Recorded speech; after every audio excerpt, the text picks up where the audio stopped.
Hello, lovely people. Welcome back to my channel. If this is the first time of stopping by this channel, my name is Mary, and this is my channel, my lifestyle channel, where I share with you from education to spirituality to marriage to different other things. So today I want to talk to you about studying with kids, and it's it wasn't the video I wanted to do today, but I feel, and based on my encounter with lots of people in the past few weeks, past few months, I feel I should share with you my experiences on how I managed to do my PhD on time, having two children. Okay, so before I begin, if you do not intend to go back to school, probably you could watch this video for a friend, for a loved one, or share with someone who might need it. But before you even make the decision of going back to school, I believe you should know whether the education will be profitable to your life. So if you've stayed out of school for a very long time and you want to return to school, what is going back to school add to you? What is your life's vision? So that whether you're going back to do even a bachelor degree, going to a teacher training college, going to do MBA, going to do master's degree, going to do PhD or any professional certified course, you should know that that course will ultimately add value to you. So value is measured in terms of one, your employability after school, two, how much you can develop yourself with that course. Some people go to school just to be better in other areas other than even being employed. So some people take courses in parenthood, courses in social work, not because they want to be a social worker, but even just to help them in other interpersonal development. So if you are one of those people who have been out of school for a long time, probably after junior high school, after senior high school, after first degree, as a second degree, you've stayed home, you've been working, doing other things, then now you want to go back to school. This is the right place for you. This is the right video for you. So, as I said, we have different categories of people. There are people who have their children before going back to school. Then there are people who get pregnant while they are studying. I am part of the latter group. So I began my PhD few months after getting married. And by the time I defended my PhD in December 2020, I had two girls. All the girls were born during the period of my study. So I will want to share with you what helped me and what made my own study easier for me. And one other thing, before I even go to talk about what helped me, you also have to know the context or the look of where you are. So, for example, I did not do my PhD in Ghana, where my family, my parents are. I did my PhD in UK. Now, at the beginning of my PhD, my husband was also studying in Norway, which means we were not staying together. And getting pregnant in at the beginning of my PhD wasn't the original plan. So you have to know whether okay, I am studying now and I want to pause and have babies and continue. How do I merge them? I have kids. I have one, I have two, I have three. I want to go back to school. How do I do that? Then you were probably you are like me. You just found out that, oh, I'm pregnant. It's not that you didn't plan, things do happen. So don't worry if you are in the same situation as me with my first one. So if you are in your home country where you have your family, your friends around, things become easier. Then your family can help you, your friends can help you. You can put the child in crèche or nursery, and you know that you'll be able to pick up the child in due time at the right time. But if you are studying abroad like me, how do you manage? So first, I just want to tell you that parenting is not a one-way duty. Both the husband and the wife who who are involved in that child are supposed to do the work together. So for me, the first thing we did was my husband relocating to UK because He finished his studies before I gave birth, so there was a need for him to join me in UK so I could have a partner, a supporter helping me. Also, you have to check the nature of your studies. If you are self-financing your study in Ghana and you will need maternity leave, I think most of the academic institutions in Ghana or anywhere in Africa will grant you a break where you will be out of school for like 2 months, 3 months, 4 months, 5 months, 6 months, depending on the length of maternity leave in your home country.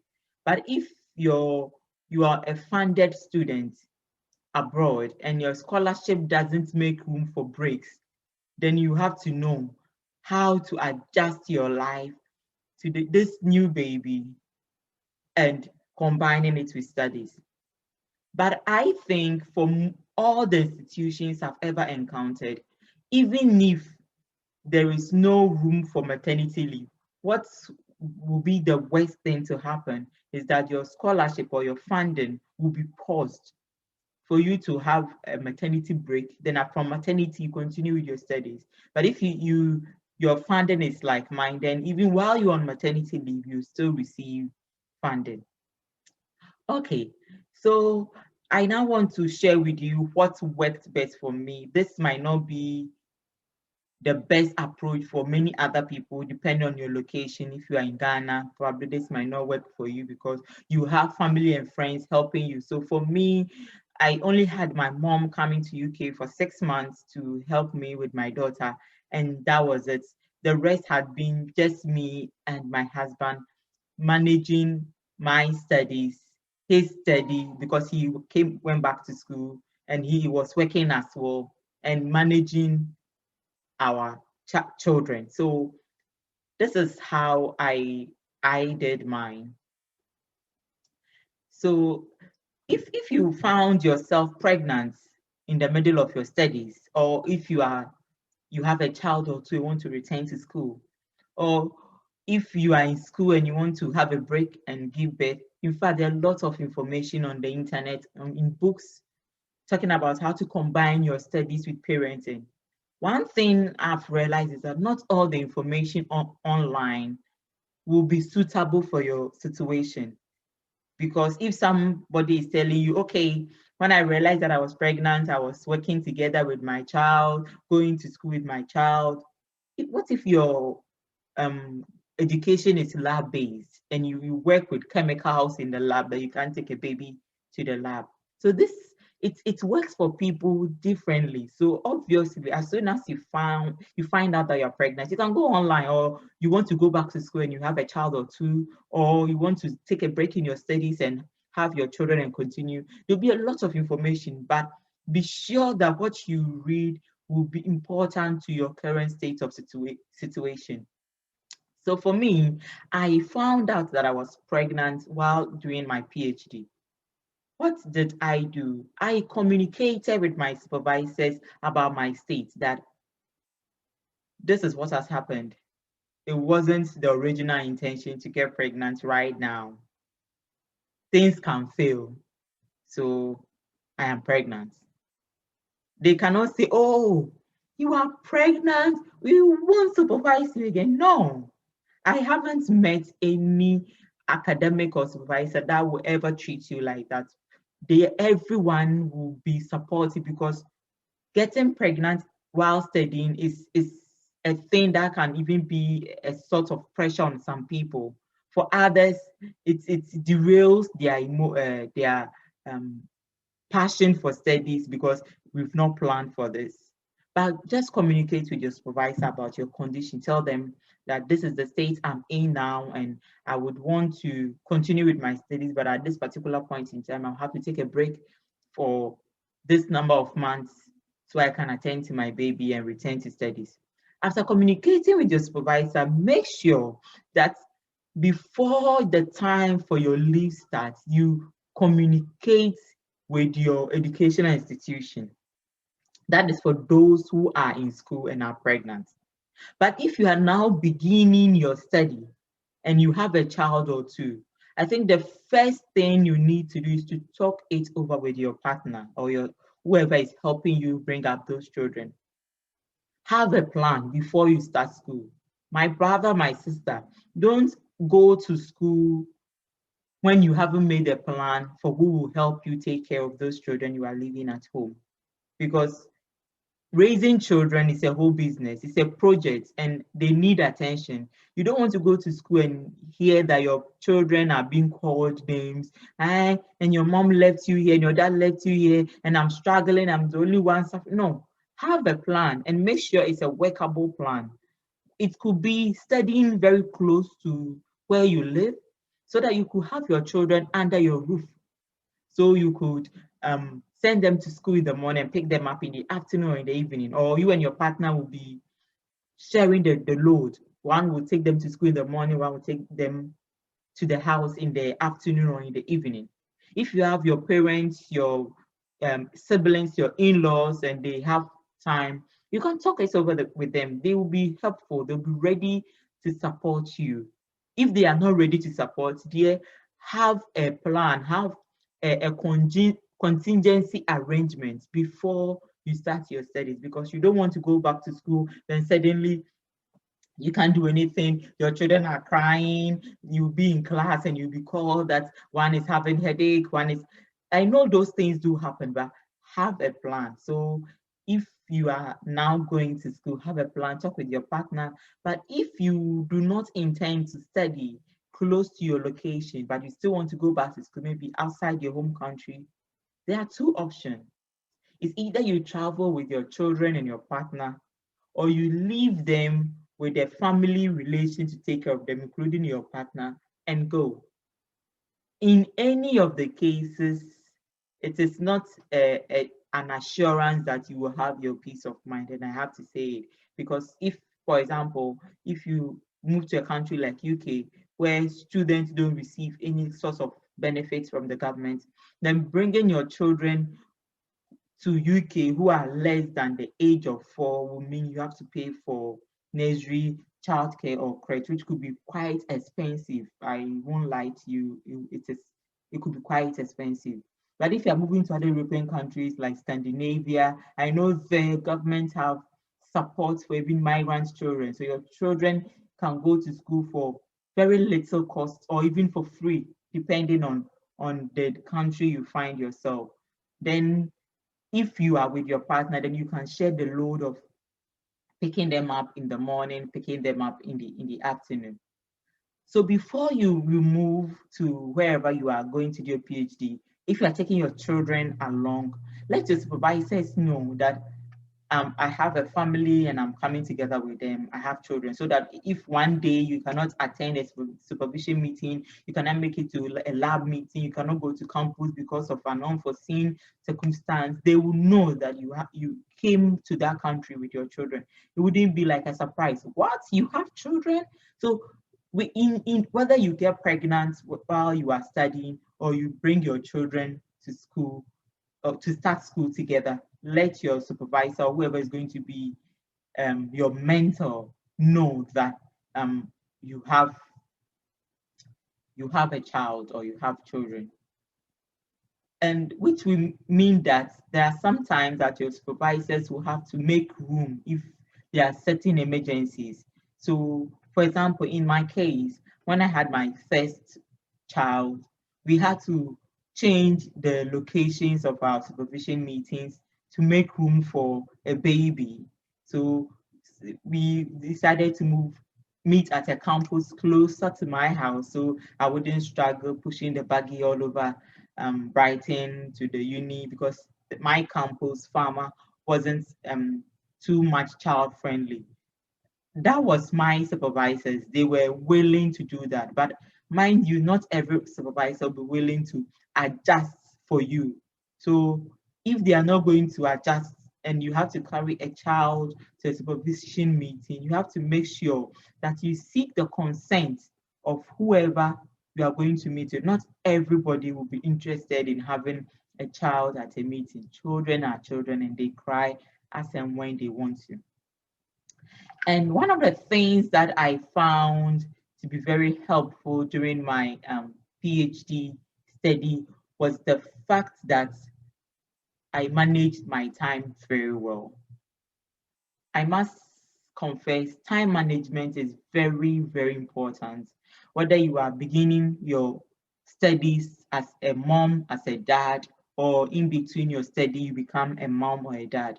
It's not everything you can be involved in, and you need to apportion time for everything, which all boils down to planning. That's why I say you must have a plan. It boils down to planning.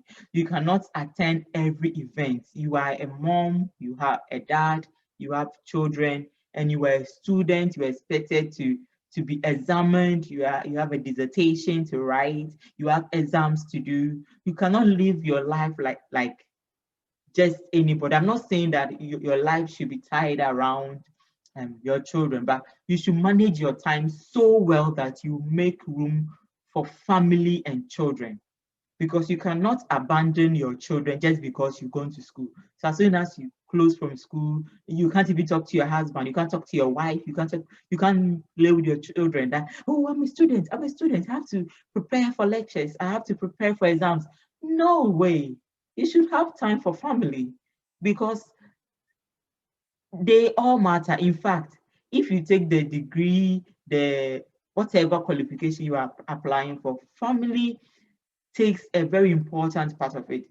If you're coming from Africa like me, sometimes we don't work even for ourselves. We work for those who inherit us, for our children, for generations after us. So if now you don't make time for them, it'll be very difficult to have that connection, that rapport with them. So make time for family, make time for your books, make time for your research, make time for lab meeting. You study as if you don't have a family, you spend time with your family as if you are not a student. There should be a balance.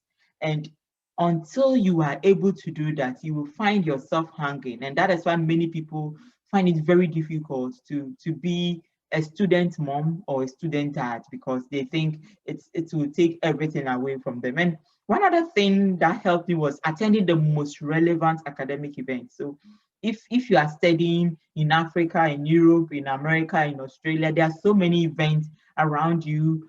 As an academic, you have seminars, conferences, research work.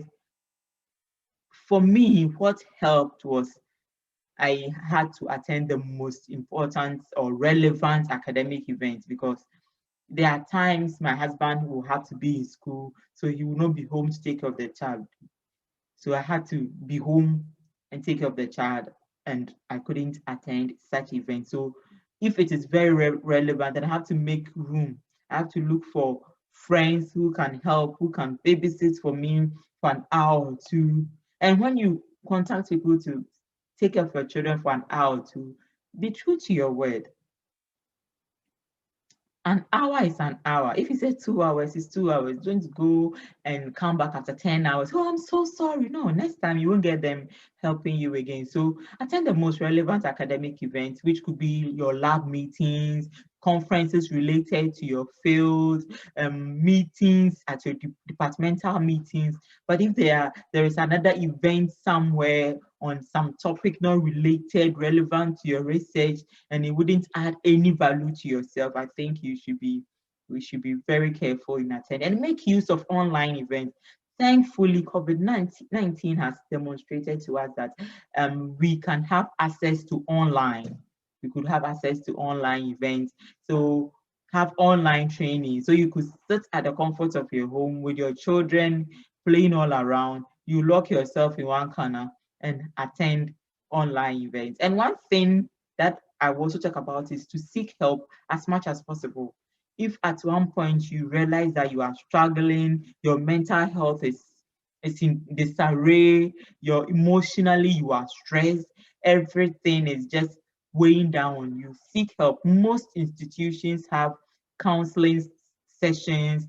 If you are in a doctoral college, they'll be able to help you, give you support, link you to people who have gone through the same situation to help you. And if possible, one of the things that helped me was joining groups with people who have walked the path I was walking, like Facebook groups for early career researchers or PhD students with moms, or Twitter groups, just to listen to what people are doing. And if you have questions bothering you, those are amazing platforms to post your questions, and there'll be academic moms and dads there to help you. And you have to make room for inconveniences. Studying with kids is it's not like studying without kids.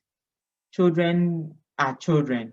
Anything can happen each day. So make room for inconveniences if it is health related, if it's the absence of childcare, if it is lockdown, there'll be no school and you have to homeschool. These are inconveniences you have to make room for. That's why you need to plan ahead. If you are leaving your children with someone and you are traveling outside, make sure you make room for such inconveniences so that the person will not be frustrated. So what would I do spending all day with these children?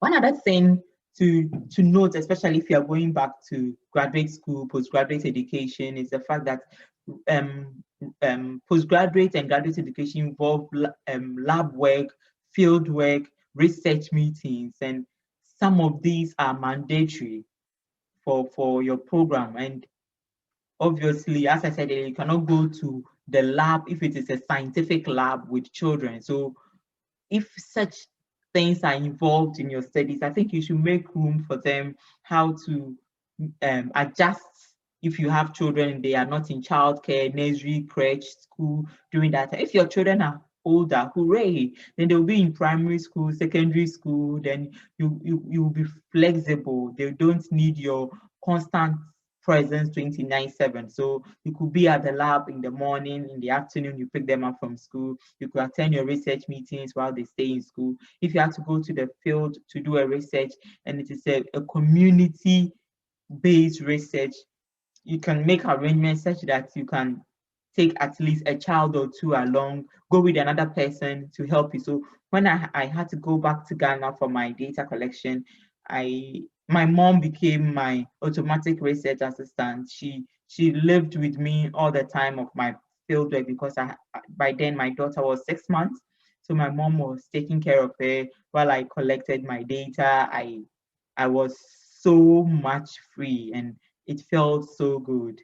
It felt so good. So those are the things you should plan ahead. When I had to come back to UK to analyze my data, I knew it'd be quite difficult to do it with my daughter being around me all the time. So I had to bring my mom with me to the UK. So for 6 whole months, I dedicated my time to analyzing my data so my mom can be taking care of the child because my husband was then in school as well. So plan ahead. But maybe you are listening to me and you are saying like, oh, Mary, but I don't have the finances to bring my mom to wherever I am or to bring somebody to help me. Then you have to make room for something that works because you have to finish these studies and this child needs your constant support and care. So for now, bringing a family member or taking the child to crèche will be the best option because if you need um, time to work, unless you decide to sacrifice all night long to be analyzing data, if your data can be analyzed at home so that while your child or your children is sleeping. But make sure you also know that some children do not sleep at night. So just manage it like that, having somebody helping you or taking the child to school or to a relevant childcare. One thing that helped me again is involving my children in my studies. So my daughter, my first daughter, who many of you know her as Scholastica One, attended most meetings with me. So before I attend a meeting, if that day she's not in childcare and my husband is not available to take care of her, I have to email that I have to come with my daughter. She's this age and we will sit at the back. So the special arrangements we made for us, I will have a seat at the back. So she will stay in her pram, be watching her cartoons, which can keep her really focused. Then I can join the meetings. That's how I involved my children in my work. And it wasn't that I didn't enjoy it. I really did enjoy it. I took my daughter attended, I think, 3 international conferences with me. She was in Germany twice with me for a conference, and she was in Sweden and myself and my husband, we had to go for another conference in Belgium. We took her there. So that's how I involved my children. My partner at one time had to travel with me to a conference so he could babysit.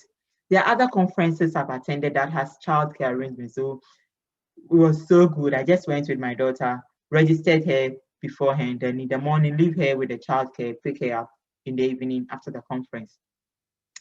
So these are all arrangements you should make. And one of the things you have to do when you are studying is the fact that you have to spend quality time with your family and try to explain your research to your children if they are children who are a bit mature, maybe 4 or 5 years, and they can understand what you are doing. You are doing an amazing research. I'm investigating sign language linguistics. I try to teach them sign language. They might not understand me now, but that's how I involve them in my research. I talk to them about my research, and they get excited. My Scholastica one is so amused to see me sign, and for her it's a kind of play for her. So if she needs distraction, I will just start signing maybe animal signs, and she'll be so excited, and I will entertain her for some time, then I can return to my books. And one of the things I've realized people find it difficult to talk about is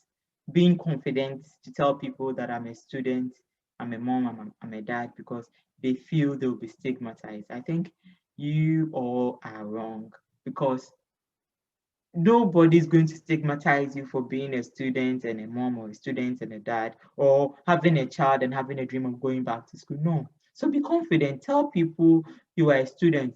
After all, you are doing an amazing job. Even people who are not students, who are not parents, who do not have kids, are managing in quotes. So if you have a child, 2 or 3, and you are still studying full time, you are doing great. So be confident. And as long as you are confident about what you do, you feel good about yourself and you will not hide. Finally, there was something I found out very late in my studies, that the fact of having some time out. Surely it can be a bit of a load if you are studying and you have children at the same time and you are a full-time student like me. Have fun. I mean, take some time out. Meet with friends and colleagues. There are times you need to arrange for childcare. So take maybe in 1 month, in a month, or in 2 months, even in for some of us, in a whole semester, we don't even take any day out to meet with friends. Don't say, oh, this student, they don't have children, they are young boys and girls, they are just having the time of their life. Please, you too have the time of your life. Arrange for childcare and spend it can't stop you from graduating if you spend just few hours with your colleagues once every 2 or 3 months, or even a whole semester. And if you feel like you can't arrange childcare, then you can choose child-friendly places so you can go out and have fun alone with your family, with your kids. Take some time out. After all, you deserve a break. And so that was how I managed to study or to do my PhD with 2 kids. So Scholastica too hasn't been involved so much. So far, she has been at, I think, only virtual events, virtual presentations, virtual talks. My defense was virtual. So her first time at the library, I think she was just a month old or even less. No, I think she was 2 weeks old. And I took her to the library. I wish I had taken a picture that day of the 2 weeks old girl seated at the library. And it's been fun, and you will really feel rewarded. So one thing I will want to conclude with is, don't allow your position to determine whether you can go back to school. If your vision in life include upgrading yourself, having further education, I think you deserve it. But if you have children and you have plans of having children in the midst of your study, or in the course of your studies, you have a child, you should have a contingency plan. And these things I shared with you were things that worked for me. If something has worked for you, you can put it in the comment box, or you can just send me a personal email on specific topics you also want me to talk about with this studying and having kids at the same time. Once again, my name is Mary. Thank you for watching. Subscribe to my channel if you haven't, and click on that bell icon to receive notification when I upload new videos. I hope to see you again.